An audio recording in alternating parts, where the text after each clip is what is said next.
Hadis 1456. Bab ahdil anak ipis sodakoh. Mengenai pengambilan anak-anak yang dimaksud di sini adalah jadaah, domba yang masih usia 6 bulan sampai 1 tahun. Zakat. Haddatsana Abdul Yaman, Haddatsana Abdul Yaman akhbarana Syu'aib an Zuhri wa qala haddatsani Abdurrahman bin Khalid an Ibnu Syihab an Ubaidillah bin Abdullah bin Utbah bin Mas'ud. Anna Abu Hurairah tasnya Abu Hurairah radhiyallahu anhu qala berkata Abu Hurairah qala berkata siapa Abu Bakar Siddiq radhiyallahu anhu, wallahi demi Allah, lau manauni, kalaulah mereka orang-orang muslim yang kemudian tidak mau membayar zakat kepadaku, anakon berupa anak pakai ain, bukan anak bahasa Indonesia, anak bahasa Arab, itu berupa domba usia 6 bulan atau lebih. Kanu yu'addunaha, yang mereka semua laksanakan gitu, untuk membayar zakat ila Rasulullah, seperti yang dahulu diberikan kepada Rasulullah SAW. La kotal tuhum, pasti aku akan memerangi mereka alamaniha, karena mereka melarang mengeluarkan zakat. Ini hadis menceritakan perihal kepemimpinan Sayyidina Abu Bakar saat pertama beliau memimpin menjadi khalifah. Pada saat itu, kita ketahui banyak kaum muslimin yang enggan membayar zakat karena dikira zakat itu seperti upeti gitu kan, yang harus dibayarkan kepada Rasulullah. Begitu Rasulullah telah meninggal, ya tidak perlu bayar upeti lagi. Nah, pemahaman seperti itu waktu itu di kaum muslimin demikian merata. Ya tentu yang ada di luar Madinah. Mereka tidak mau mengeluarkan zakat lagi karena Rasulullah sudah meninggal, tidak perlu bayar upeti lagi.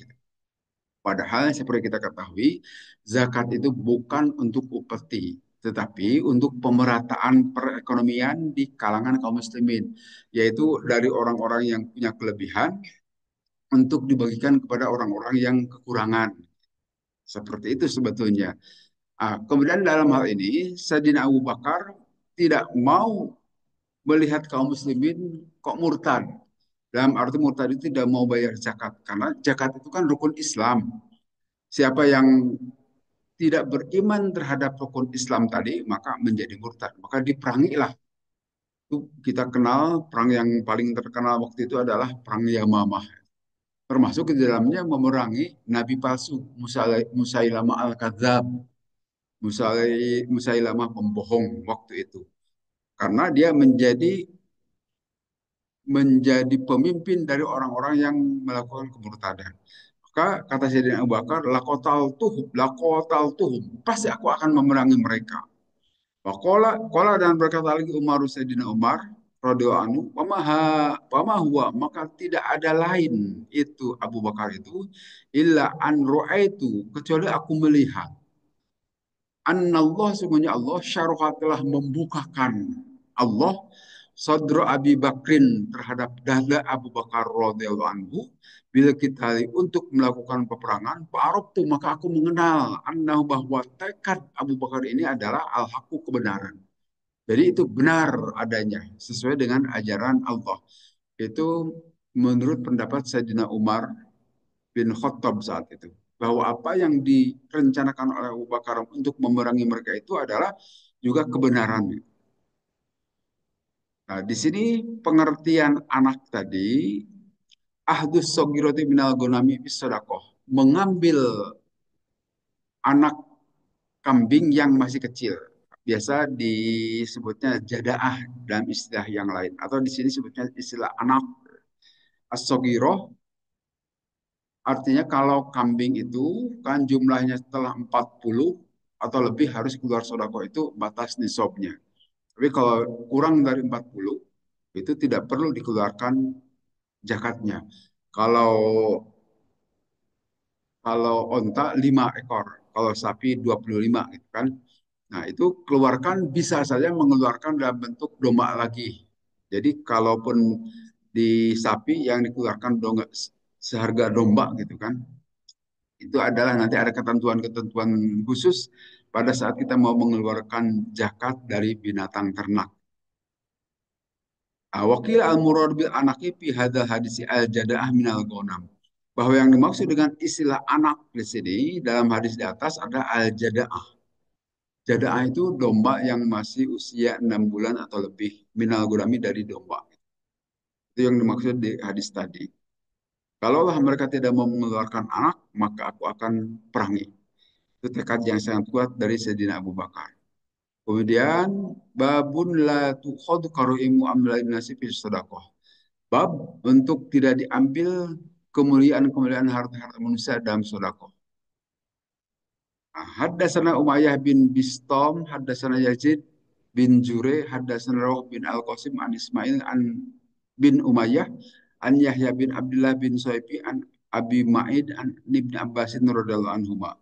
Dari Ibnu Abbas radhiyallahu anhuma, anna Rasulullah, sungguhnya Rasulullah sallallahu alaihi wasallam lamma ba'atha, pada saat mengutus Rasulullah Mu'adzan kepada Mu'adz radhiyallahu anhu alal Yamani ke Yaman. Wala bersabda Rasulullah, innaka sesungguhnya engkau Mu'adz takdamu engkau datang ala kaum ahli kitabin ke kaum ahlu kitab. Karena waktu itu Yaman itu banyak Kristennya, banyak penganut Nasraninya. Termasuk kita kenal juga ada Raja Abrohah saat itu. Waktu Nabi SAW dilahirkan, nah Raja Abrohah itu adalah penganut Nasrani dari daerah Yaman yang menginginkan bahwa yang datang itu jangan ke Ka'bah saja, tetapi harusnya ke Yaman gitu kan.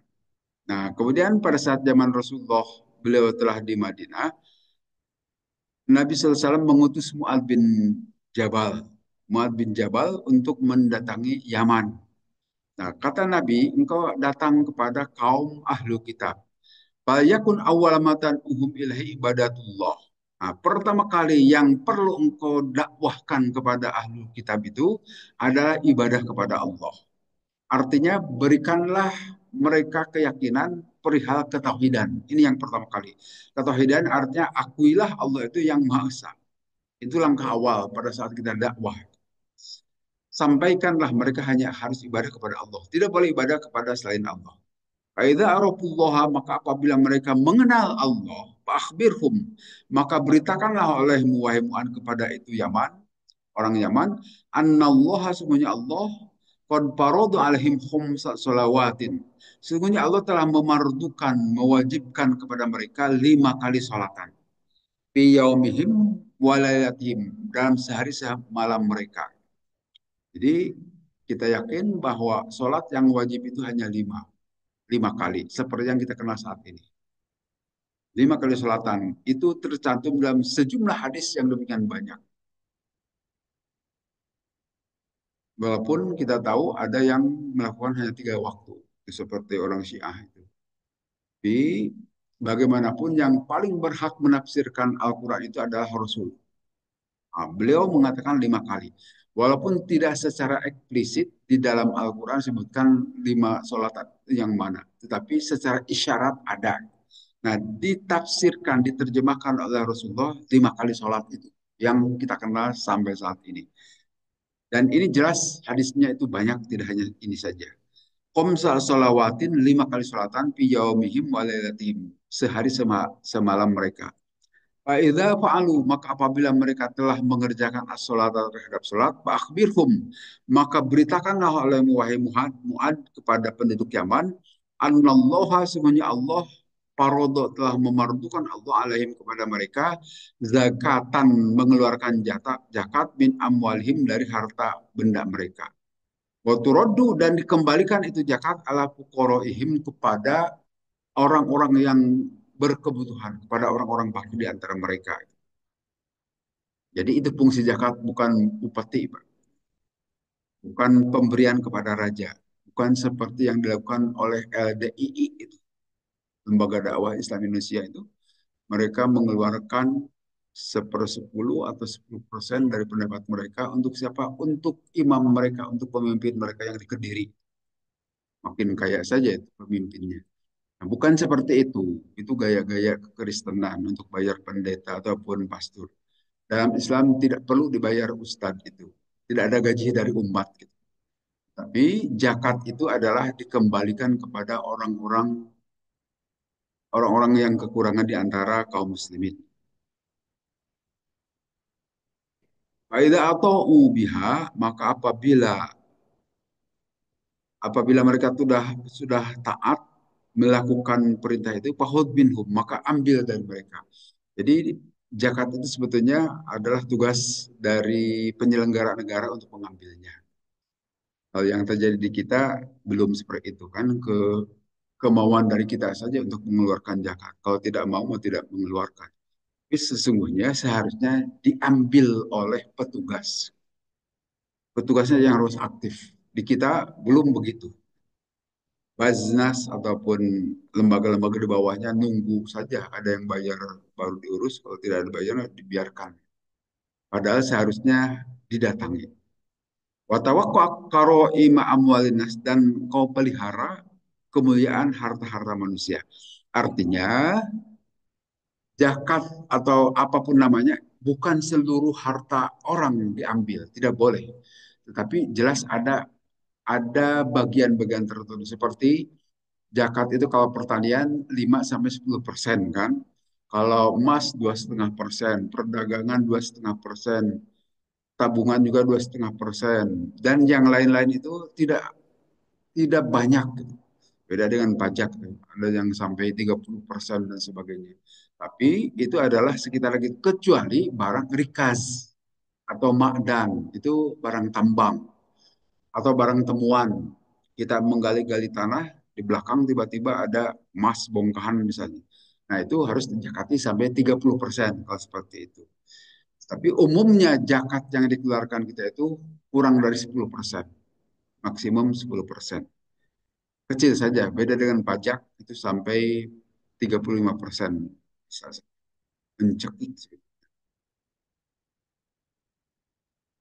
Kemudian di hadis berikutnya, Haddatsana Abdullah bin Yusuf akhbarana Malik an Muhammad bin Abdurrahman bin Abi Sa'sa'ah Al-Mazani an Abi Sa'id Al-Khudri radhiyallahu anhu, dari Abu Sa'id Al-Khudri, anna Rasulullah, sungguhnya Rasulullah SAW qala, bersabda Rasulullah, laisa, tidak ada pi maduna khamsati awsukin, yang kurang dari 5 wasak dalam pertanian. Jadi kalau kita panen, penghasilan kita kurang dari 5 wasak, 5 wasak itu kurang lebih 1 ton gabah. Gitu ya.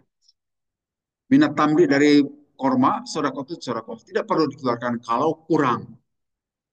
Kalau kita punya kebun kurma, gitu, kira-kira kita berada di Arab Saudi gitu, punya kebun kurma, nah penghasilan begitu panen kurang dari 5 wasak, maka tidak perlu dikeluarkan zakat. Kalau 5 wasak minimal atau lebih dikeluarkan, itu 5 sampai 10%. Bergantung kepada pengairannya. Kalau airnya susah, 5%, tapi kalau airnya gampang, 10%. Boleh sapi maduna awakin, dan tidak ada zakat, tidak perlu dikeluarkan zakat pada kurang 5 dari awak, ya nanti didirhamkan dari perak gitu kan, sodako itu sodako. Jadi kalau masih kurang dari nisab belum perlu sodako. Nah, nanti kalau emas itu adalah 20 miskol, 20 miskol itu sama dengan kurang lebih 85 gram. Karena satu miskol itu sama dengan 1 dinar. 1 dinar itu 4,25 gram. Jadi kalau 20 kali 4,25 gram itu kurang lebih 85 gram emas, 24 karat. Nah, kalau perak itu 200 dirham batas nisabnya. Jadi kalau punya perak kurang dari 200 dirham tidak perlu sedekah. Wala sapi maduna khamsitodin mil ibili sedekatun. Dan tidak perlu pada onta yang kurang dari 5 untuk dikeluarkan sedekahnya. Di ketentuan ini ibadah harus jelas. harus jelas. Jadi kalau ibadah itu kan seperti dalam kaidah usul fikih, semua ibadah dilarang kecuali yang dicontohkan, ada dalilnya dari termasuk pada saat kita mengeluarkan zakat. Tidak bisa kita menciptakan ibadah-ibadah baru kecuali ada dalil. Nah, seperti ini. Tidak boleh kita mengeluarkan zakat kalau kurang dari nisab. Tapi kalau sudah nisab tidak boleh, tidak harus dikeluarkan zakat. Kalaupun tidak dikeluarkan karena tidak ada yang menagih, nanti akan diadili di akhirat. Jadi ada hadis yang menceritakan seperti itu ya.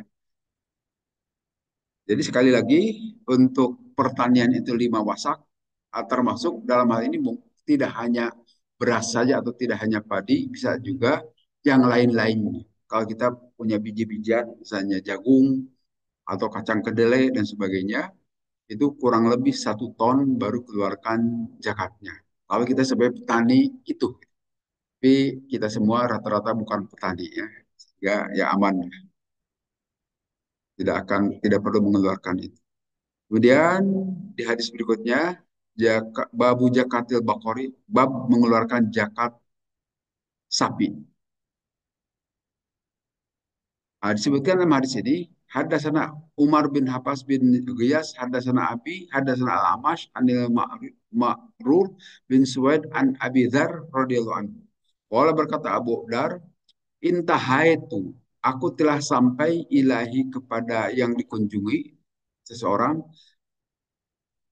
Ola walladzi nafsi biyadihi, demi zat yang jiwaku ada dalam genggamannya, awalladzi la ilaha ghairu, atau demi zat yang tidak ada Tuhan selain daripada Dia, Allah, kama halafa, sebagaimana sumpah yang biasa dilakukan oleh seseorang, mamin rojulin, tidak ada dari seseorang takunu yang memiliki lahu bagi si laki-laki tadi ibilun onta, au bakorun atau sapi, au gonamun atau domba, layu adi yang tidak mengeluarkan itu seseorang tadi hak terhadap hak dari onta, dari sapi ataupun domba, illa utia, kecuali didatangkan biha dengan binatang ternak tadi, yaumal kiamati, pada hari kiamah, a'dhamat mata kunum wasmanu, itu yang besar-besar, gemuk-gemuk gitu, domba ataupun sapi ataupun ontanya pada hari kiamat.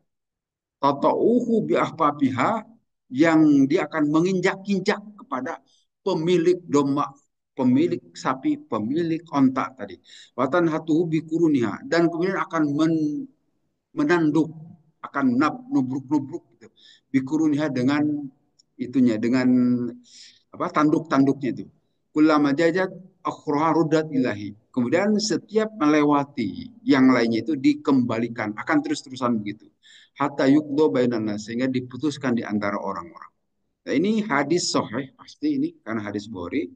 Ini yang menceritakan zakat itu wajib. Tapi seperti saat ini kita zakat itu bergantung kepada kesadaran kita, kan, kesadaran kita. Kalau kita tidak sadar tidak mau mengeluarkan, ya aman saja, tidak akan ada yang nagih. Tetapi ingat loh, walaupun tidak ada yang nagih, nanti di akhirat akan diperhitungkan. Jadi kalau sudah punya tabungan 100 juta itu tetap tidak dikeluarkan, hati-hati, itu akan nagih juga di akhirat. Dan sudah dimiliki 1 tahun gitu, itu harus dikeluarkan zakatnya 2,5%. Nah, di sini digambarkan bagi orang yang memiliki binatang ternak, apakah onta, sapi, ataupun di sini domba. Nanti di akhirat akan datang dalam bentuk binatang yang gemuk-gemuk, akan lagi. Mereka akan menginjak-injak kepada pemiliknya. Yang namanya diinjak-injak pasti tidak tidak enak, dan akan diseruduk, akan ditubruk-tubruk. Nah, bagi kita yang tidak memiliki itu, insya Allah aman. Kita tidak memiliki binatang ternak.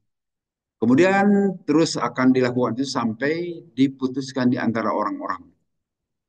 Nah, itu adalah balasan kepada orang yang tidak mau mengeluarkan zakat terhadap binatang ternak. Jadi ini hanya salah satu contoh dari binatang ternak. Artinya kalau harta yang lain juga sama. Nah, bagi yang tidak punya, insya Allah aman, ya, tidak akan ditagih di akhirat. Tapi bagi yang punya, jangan diam-diam. harus dikeluarkan zakatnya. Apakah mau langsung diberikan kepada mustahik ataupun mau disampaikan kepada LAZ, Lembaga Amil Zakat, itu dipersilakan bebas-bebas saja. Yang penting secara rutin keluarkan jika sampai nisab dan dimiliki 1 tahun. Kemudian di hadis berikutnya, Hadatsana Abdullah bin Yusuf, akhbarana Malik an Ishaq an Abdullah bin Abi Thalhah, annahu sesungguhnya itu Abdullah bin Abi Thalhah sami'a telah mendengar Anas bin Malikin kepada Anas bin Malik radhiyallahu anhu, yaqulu berkata Anas, karena ada Abu Thalhah aksara ansori bil Madinah malan min nakhlin. Abu Thalhah itu termasuk orang-orang kaum Ansor di Madinah yang memiliki harta berupa kebun korma. Wakana dan ada ahab amwali, harta yang paling beliau cinta itu ya, ilahi kepada itu Abu Talha, Bairuha'a di Bairuha'a, nama tempat kebun mungkin. Wakanat dan ada itu Bairuha'a itu mustaqbilal tal masjid, menghadap masjid, mungkin dekat Masjid Nabawi sekarang gitu ya. Wallahu alam sebelah mana kelihatannya di depan masjid. Wakana dan ada Rasulullah SAW ya yadkhuluha. Rasulullah suka masuk ke kebun itu Abu Talha. Wa yashrabu, beliau suka minum mimain dari air yang ada di kebun tadi, pihak tayyibin yang baik-baik saja. Qala berkata Anasun Anas, falamma unjilat, maka pada saat turun hadhil ayat ini, lan tanalul birru hatta tunfiqu mimma tuhibbun. Tidaklah sampai kalian kepada kebaikan sehingga kalian menginfakkan dari apa yang kalian sukai.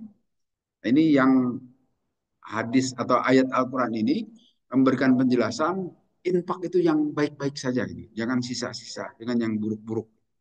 Ini ayatnya. Lan itu adalah ambil nasab yang bersifat hal dan istiqbal.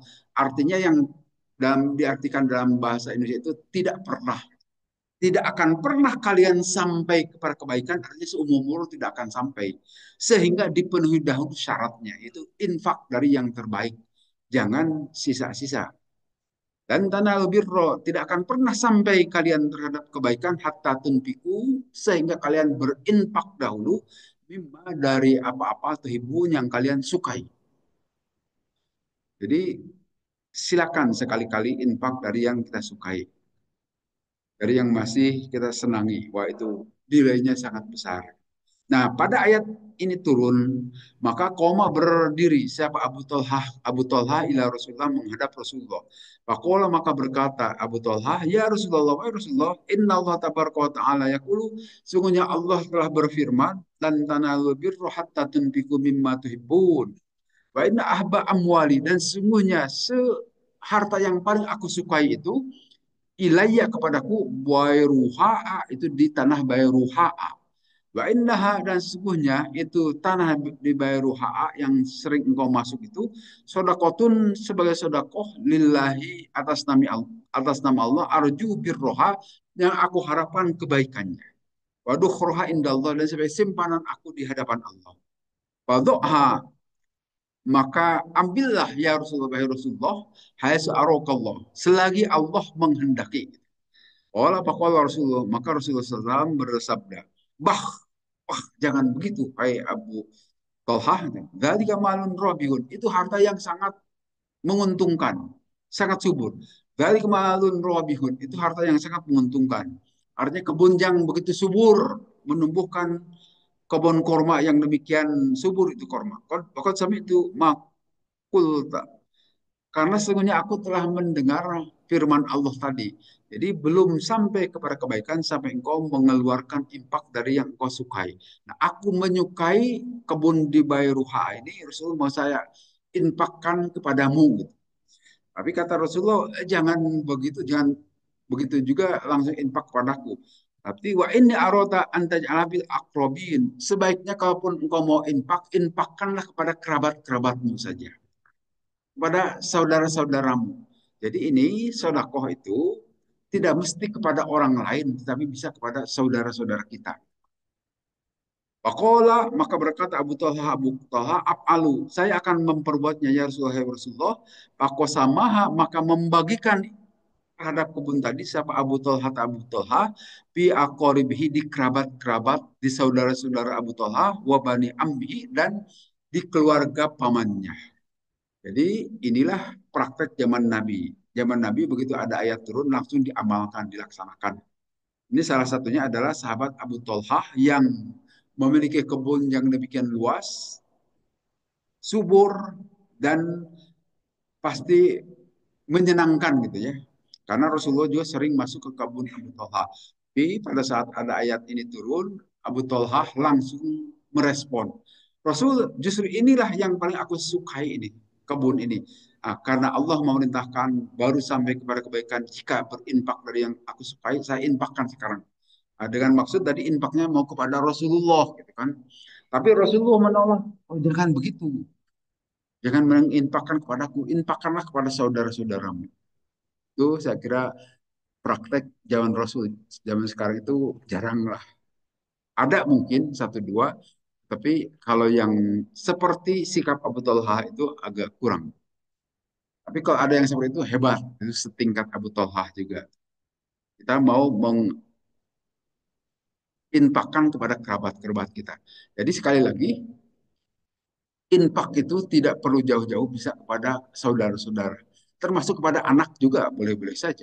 Anak, tetapi anak yang dimaksud di sini yang di luar tanggungan kita. Katakanlah sudah dewasa, tapi penghidupannya agak kurang gitu kan. Boleh, silakan. Atau kalau istri bisa saja infak kepada suaminya. Kalau tidak malu suami dikasih infak sama istri. Terus seharusnya suami itulah yang harus menafkahi istrinya.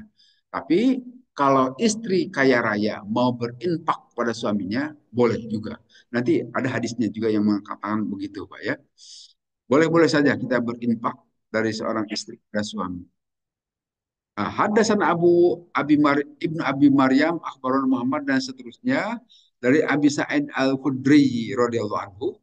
Khoroja, telah keluar siapa Rasulullah SAW fi adha, pada sholat Idul Adha, wa fitrin, dan sholat Idul Fitri, ila musola, ke lapangan. Suman soropa, kemudian Rasulullah berpaling, kaum ado, kemudian Rasulullah memberikan nasihat, an-nasa, kepada orang-orang, wa amarohum, dan memerintahkan Rasulullah kepada orang-orang bis sodakoti, untuk mengeluarkan sodakot. Pakola, maka bersabda Rasulullah, ayuhan nas, wahai sekalian manusia, tasodaku, bersodakohlah kalian semua. Pamarro, maka kemudian Rasulullah juga lewat ala nisa'i, kepada kaum perempuan. Pakola, maka bersabda juga Rasulullah, ya ma'syarun nisa, hai sekalian kaum perempuan. Tasodakna, sodakohlah kalian, hai kaum perempuan. Pak ini karena sesungguhnya aku itu kunna, aku melihat kalian semua kaum perempuan aksar alin nari, yang akan paling banyak jadi penghuni neraka.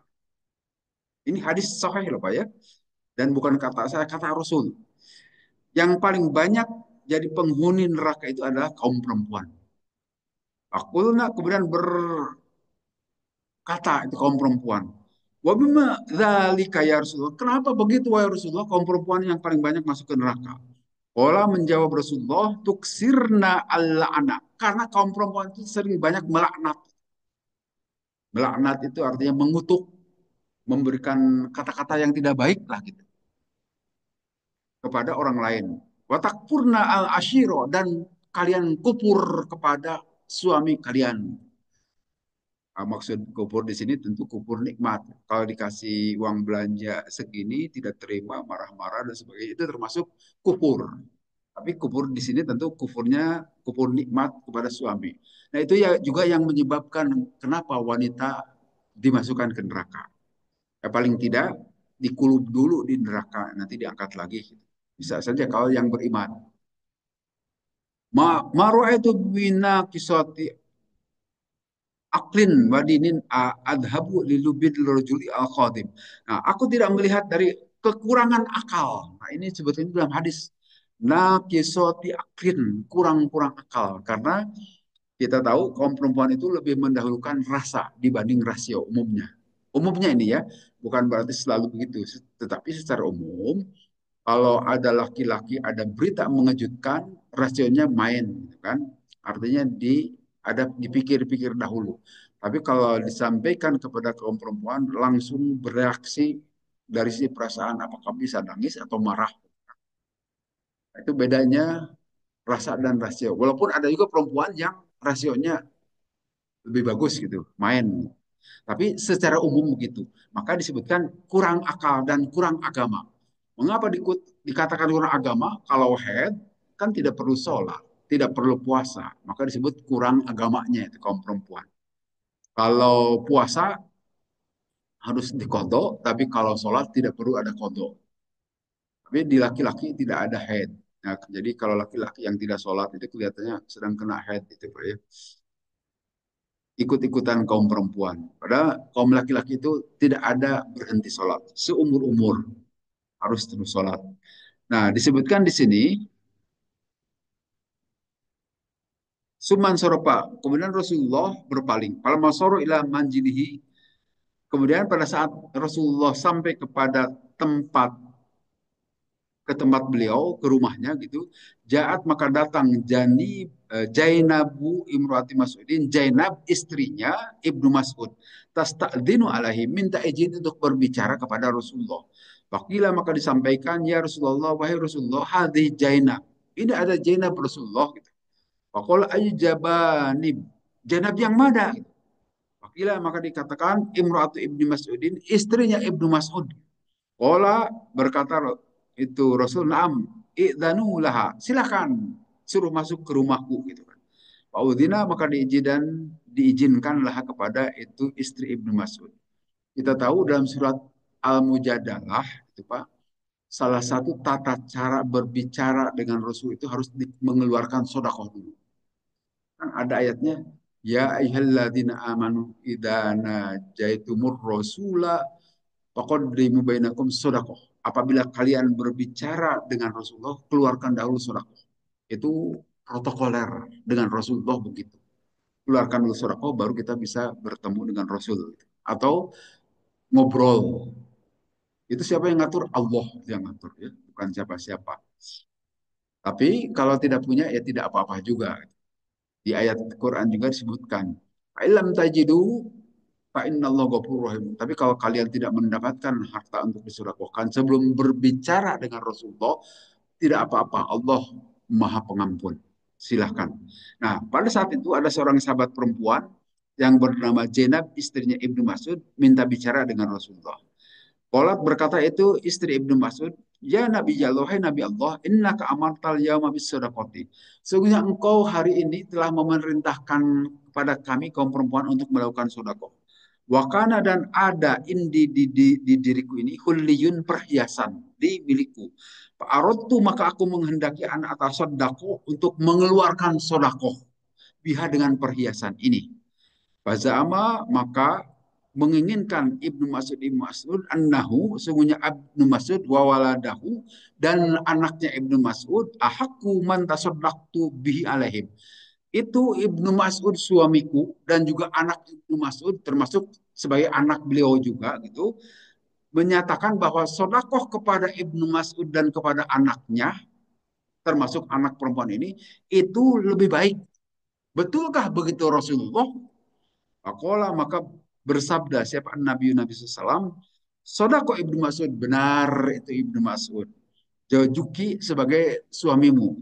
Wawaduki dan anakmu, ahakku lebih berhak min aman tasodakti kalau engkau bersodakoh bihi dengan perhiasanmu itu alaihim kepada mereka. Nah ini dalil bahwa seorang istri bisa bersodakoh kepada suaminya. Ya, padahal kewajiban itu adalah suamilah yang harus menafkahi kehidupan rumah tangga. Jadi kalau suami tidak menafkahi rumah tangga, jadi bisa berdosa. Tapi kalau istri ya tidak berdosa karena bukan kewajiban dia. Tetapi kalau istri mau bersodakoh kepada suaminya, dapat pahala. Termasuk sodakoh kepada anaknya.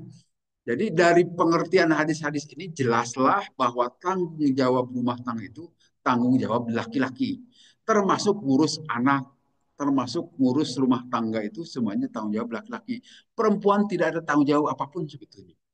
Sehingga yang sering saya sampaikan, bahwa perempuan itu mengapa memperoleh waris dalam dalam skema asobah bil ghair itu hanya setengah dibanding laki-laki karena memang tidak ada tanggung jawab apapun baik terhadap anak ataupun terhadap rumah tangga, terhadap bapak ibunya juga tidak ada tanggung jawab apa-apa.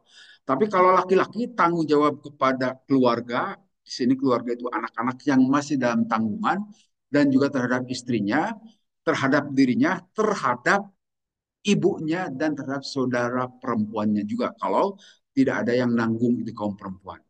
Sehingga kalau mengerti itu kita tidak akan menyangkal ilmu waris. Itu yang suka nyangkal itu karena tidak mengerti sampai ke sana saja. Jadi mengapa? Karena tanggung jawab laki-laki itu demikian besar untuk kalau dilihat dari sini sebetulnya waris itu kurang kalau hanya 2 kali dari perempuan harusnya mungkin lebih banyak lagi kalau dilihat dari secara logika, dilihat dari tanggung jawabnya. Tetapi karena itu dilihat secara umumnya perempuan juga perlu hidup. Silahkan itu adalah untuk dirinya sendiri kalau perempuan. Tapi kalau laki-laki dapat 2 bagian itu untuk dirinya, untuk istri dan anaknya, dan untuk ibu dan kakak atau adik perempuannya juga. Kalau tidak ada yang nanggung. Jadi ini dasar hadis yang menyatakan kita boleh atau seorang perempuan boleh bersodakoh kepada suaminya atau terhadap anaknya. Jelas ya, hadis dari hadis Bukhari, hadis Sahih. Dan hadis yang lain juga ada nanti yang menyatakan hal yang sama. Kemudian hadis berikutnya babu laisa ala muslim firosi sedekatun. Nah, ini kaitan dengan bolehkah haruskah kita mengeluarkan sedekah dari tunggangan dari mobil yang kita pakai sehari-hari, dari rumah yang kita pakai sehari-hari, haruskah dikeluarkan sedekahnya, zakatnya? Ah, hadis ini menjawab. Hadasana Adam, hadasana Syubah, hadasana Abdullah bin Dinar, Mola berkata Abdullah bin Dinar, Sami itu saya telah mendengar Sulaiman kepada Sulaiman bin Yasar an Irkin bin Malik an Abi Hurairah dari Abu Hurairah radhiyallahu anhu. Qala berkata Abu Hurairah, qala bersabda siapa an Nabi sallallahu alaihi wasallam, laisa ala muslimi tidak ada kewajiban mengeluarkan zakat kepada seorang muslim pipirosihi di kudanya, kuda yang sehari-hari dipakai. Ya kalau sekarang bukan kuda mobil atau motor gitu wa gulamihi dan di budaknya. Nah, kalau dulu budak itu jadi harta kekayaan kita kan. Sodakotun harus mengeluarkan sodako. Tidak perlu dikeluarkan sodako. Jadi ini hadis soheh menjadi dasar bagi kita. Kalau kita punya rumah, kalau kita punya mobil, kalau kita punya harta yang sehari-hari dipakai, ya tentu yang dimaksud itu bukan komoditi zakat ya. Nah, itu tidak perlu dikeluarkan zakatnya seperti rumah. Kecuali mobil yang kita usahakan atau rumah yang kita kontrakkan atau kita koskan dan sebagainya, nah itu perniagaan zakatnya. Tapi kalau rumah yang kita pakai sehari-hari atau mobil yang kita miliki atau kalau kita punya kuda yang kita pakai sendiri, tidak perlu dikeluarkan zakatnya. Ini hadisnya nih, jelas dasar hadisnya. Di bawah juga sama, Haddatsana Musaddad, Haddatsana Yahya dan seterusnya dari Abu Hurairah dari Nabi sallallahu alaihi wasallam. Nabi bersabda, "Laisa 'ala muslimi shadaqatun bi abdihi wala bi firasi." Tidak perlu mengeluarkan sodakoh bagi seorang muslim di hamba sahaya yang dia miliki dan tidak perlu dikeluarkan juga sodakoh atau zakat di kuda yang dia miliki. Jadi kalau kita memiliki mobil 5 itu, kalau sehari-hari dipakai ganti-ganti, 1 jam ini, 1 jam, nah itu tidak perlu sodako. Kalau kita pakai, tapi kalau tidak dipakai, kita sewakan, nah itu dari penyewaannya itu, perniagaan zakatnya. Kon apa tuh anil khaili warroqiki pahatu sodakoh, ardikoh.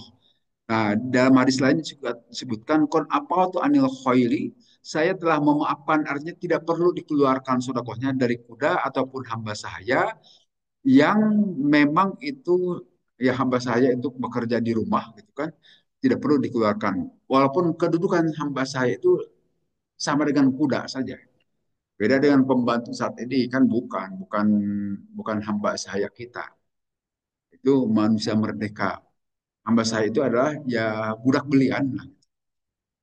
Tapi sekarang kan sudah tidak ada. Wal khilafu fi dzalika an Abi Hanifah idza kan al khairu dukronan wa inasan. Nah, walaupun nanti di antara para ulama ada perbedaan pendapat perihal hal tadi, apakah kuda yang kita gunakan itu jenis kelaminnya jantan atau betina, itu ada perbedaan. Tapi saya kira kita semua tidak berurusan dengan itu ya. Tidak ada yang punya kuda kan. Jadi insya Allah aman. Yang kita miliki adalah Honda ataupun Toyota. Ya. Nah, itu yang harus tidak perlu dijakati juga. Kemudian hadasana Mu'ad bin Fadlah, hadasana Hisham an Yahya an Hilal bin Abi Maimunah, hadasana Atta bin Yasar, dan seterusnya dari Abu Sa'id Al-Khudri. Yuhadisu membacakan hadis satu waktu. Itu Abu Sa'id Al-Khudri. Annan Nabiya, sungguhnya Nabi Sallallahu Alaihi Wasallam, jalasa telah duduk Nabi data yamin pada satu hari, ala mimbari di atas mimbar. Wajalasna dan kami semua juga telah duduk haulahu di sekitar Nabi. Pakola maka bersabda Nabi, Inna ma bimma akhofu alaikum. Sesungguhnya apa yang paling aku takuti dari kalian semua, hai umatku itu, mimba di sepeninggalku itu adalah ma itu perkara yuk tahu yang dibukakan alaikum kepada kalian min jarotid dunia dari perhiasan dunia. Wazinatiha dan kekayaan dunia itu. Itu yang aku khawatirkan. Pakola maka berkata rajulun seorang laki-laki, ya Rasulullah, ya Rasulullah, awyati al khairu bisyari, awayati al khairu bisyari, apakah kebaikan itu bisa mendatangkan keburukan? Masa kata maka diam siapa Nabi Nabi SAW. Pakila kemudian diucapkan lahu kepada Nabi, Masya anuka tukalibun nabiya.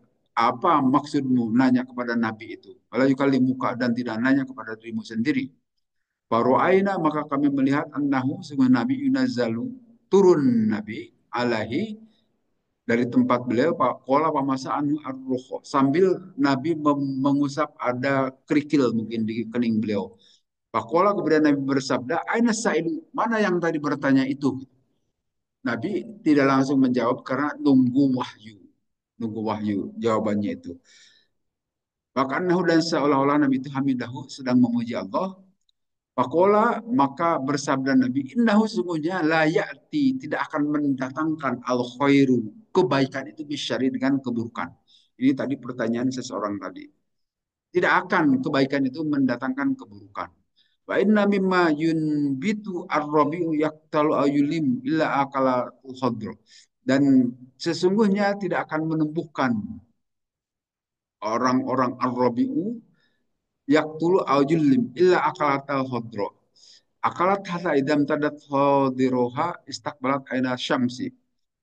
Nah, itu Nabi SAW memberikan penjelasan lebih lanjut kepada orang yang bertanya tadi, kebaikan itu tidak akan mendatangkan keburukan. Betulkah seperti itu? Umumnya kebaikan itu akan mendatangkan kebaikan. Tapi tidak dalam pengalaman kita sehari-hari bisa saja maksud baik tapi diterjemahkan jadi buruk gitu kan. Kita senyum, senyum itu ingin menggembirakan tetapi diterjemahkan penghinaan gitu kan senyum itu. Bisa saja kalau hatinya lagi tidak beres, bisa saja seperti itu. Tapi sesungguhnya kebaikan itu tetap akan menghadirkan kebaikan. Wa in hadal malah khadiratun hulwatun. Dan sesungguhnya harta itu adalah yang sangat hijau dan sangat manis. Gitu. Semua orang tidak ada yang tidak suka terhadap harta. Bani masahibul muslimin ma'atuminkum al-miskin. Maka baguslah orang muslim yang memberikan harta itu kepada orang miskin, yatim, atau ibnu sabil. Sungguhnya orang yang mengambil harta itu yang bukan haknya, maka dia itu akan memakan dan tidak akan pernah kenyang-kenyang. Itu yang kita lihat seperti korupsi itu. Itu korupsi itu yang melakukan korupsi umumnya orang-orang yang sudah kenyang. Gitu.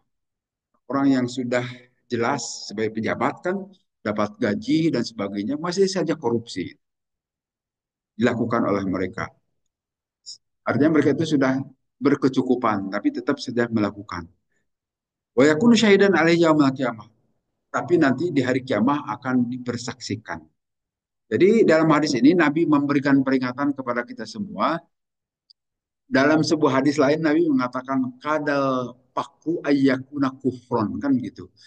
Hampir-hampir saja kepakiran, kekurangan harta dekat dengan kekufuran. Fakir juga bisa menyebabkan kekufuran. Dan itu banyak ceritanya. Orang keluar dari Islam gara-gara kefakiran. Banyak. Gitu. Keimanan bisa dijual atau bisa dibeli dengan beberapa bungkus Indomie. Terjadi banyak di kita. Tetapi yang paling dikhawatirkan oleh Nabi di sini adalah apabila dunia dibukakan bagi kalian. Kalian bermewah-mewahan. Dan itu yang telah terjadi kepada kaum muslimin zaman dahulu ya. Zaman kekhalifahan, apakah di khalifah Umayyah atau khalifah Abbasiyah, demikian juga di Utsmaniyah itu. Walaupun mereka tuh bertahan sampai ratusan tahun, tapi ujungnya hilang juga kan.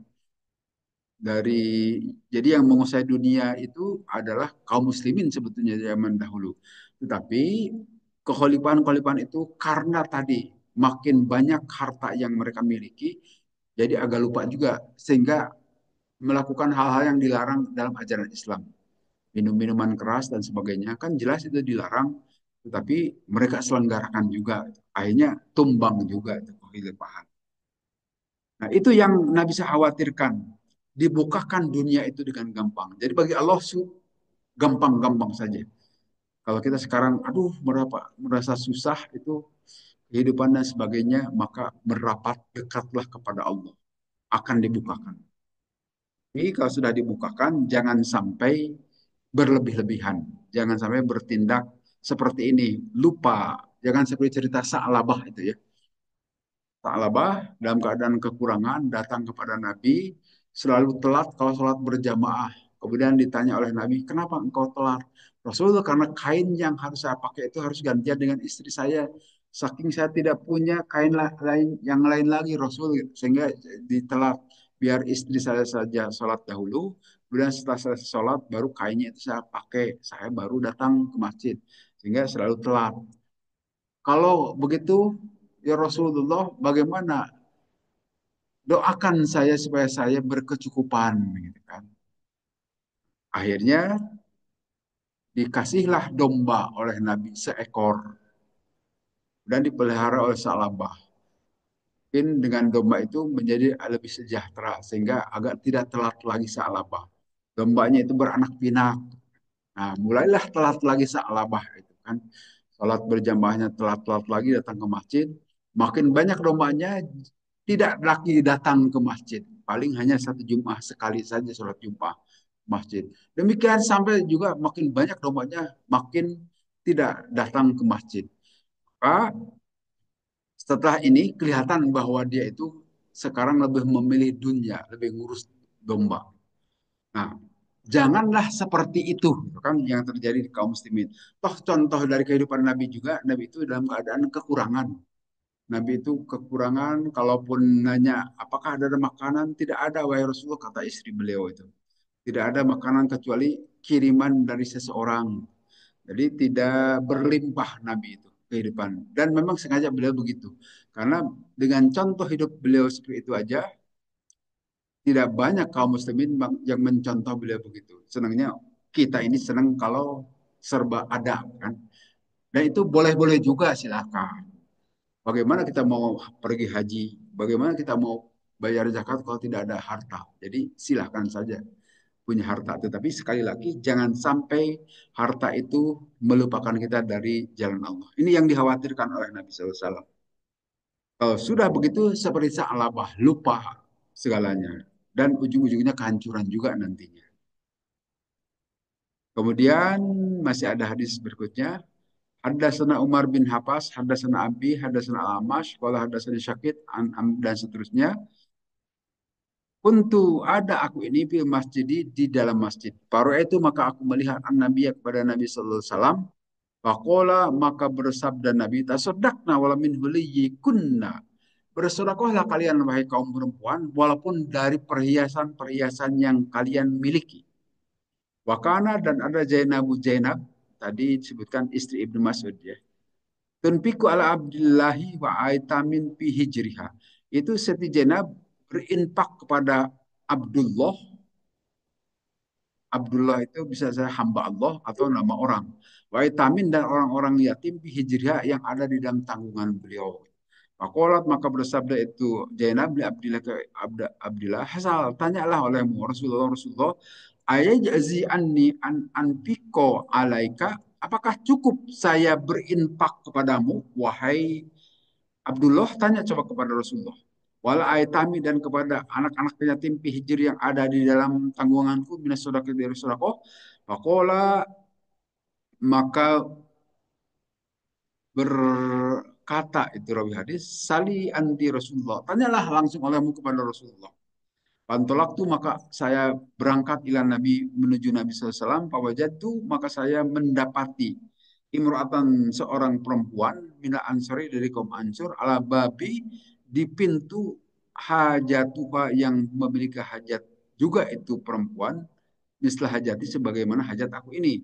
Pamarru alaina maka lewat kepada kami itu Bilalun Bilal. Pakulna kemudian kami bertanya, Sawin Nabi ya, tolonglah tanya Nabi, ayah jazi anni an unfiko ala jauji wa itami li fi hujri, cukupkah aku berinfak kepada suamiku dan juga pada orang-orang yatim yang ada di dalam tanggunganku?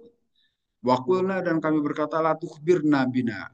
Tolong jangan diberitakan itu. Pada khulasa fasalahu maka kemudian masuklah itu Bilal dan Pakola maka bertanya, manhuma Nabi, manhuma siapa itu wahai Bilal? Pakola menjawab Bilal, Zainabu Zainab. Kola ayud Jayanib, Zainab yang mana? Pakola Imrat Abdullah, itu istrinya Abdullah bin Mas'ud. Kola na'am, wala ajroni ajrul korobah wa ajrul sodakoh. Nah, katakanlah kepada dia, nah, kalau di hadis di atas tadi kan langsung bertemu dengan Nabi. Tapi kalau di hadis di sini, istri Ibnu Mas'ud itu tidak langsung bertemu Nabi, tapi melalui Bilal.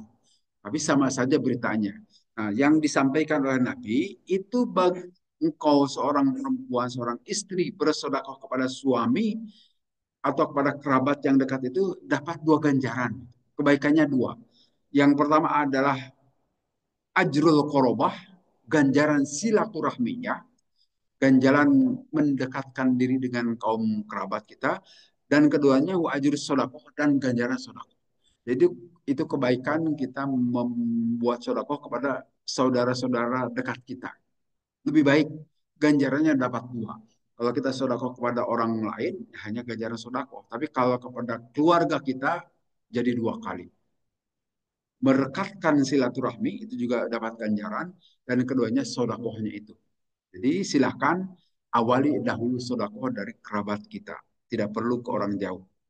Dan hadis terakhir, hadasana Utsman bin Abi Syaibah, hadasana Abdah, dan seterusnya dari Zainab binti Ummi Salamah. Qalat berkata Zainab, qul tu saya bertanya, ya Rasulullah, ya Rasulullah, alayya ajrun an unfiki ala bani Abi Salamah? Apakah ada pahala bagiku jika aku berinfak kepada Abu Salamah, anak-anak Abu Salamah? Innamahiyya bani, sesungguhnya anak-anak Abu Salamah juga itu ada anakku. Pakola maka bersabda Nabi, anfiki alaihim. Infaklah engkau kepada anak-anak Abu Salamah, palaki ajruma anfakoti alaihim. Maka engkau akan memperoleh ganjaran dari apa yang engkau infakkan kepada anak-anak Abu Salamah. Jadi sekali lagi, ini adalah infak seorang ibu kepada anak-anaknya. Jadi kalau sekarang ada istilah single parent, kan? Orang tua tunggal karena ayahnya sudah meninggal, maka anak itu memperoleh warisan dari ayahnya. Tapi kalau anaknya masih kecil, biasanya diwalikan oleh ibunya. Nanti kalau sudah besar, kasihlah ke anaknya terusnya. Nah, siapa yang menginfaki itu anak itu sebetulnya dari warisannya itu untuk biaya sekolah dan sebagainya. Tapi kalau ibunya juga mau membiayai, ya silahkan. Dan saya kira begitu pastilah. Tidak ada yang tega ibunya membiarkan anaknya tidak memiliki biaya untuk sekolah. Pasti dibiayai oleh ibunya. Nah, biaya dari ibunya itu adalah sebagai infak. Itu pasti dapat pahala, dapat ganjaran dari Allah. Kalau dari ayah, seorang ayah itu kewajiban. Ayahnya harus menyekolahkan anak. Tapi kalau yang membiayainya itu ibunya, itu adalah sodakoh dari seorang ibu kepada anak. Nah, kata Nabi, engkau silakan infak kepada anakmu sendiri itu, yang anaknya Abu Salamah waktu itu kan gugur di dalam peperangan, meninggalkan anak yang demikian banyak, maka itu diurus oleh mantan istrinya. Sebetulnya mantan istrinya di sini Ummu Salamah.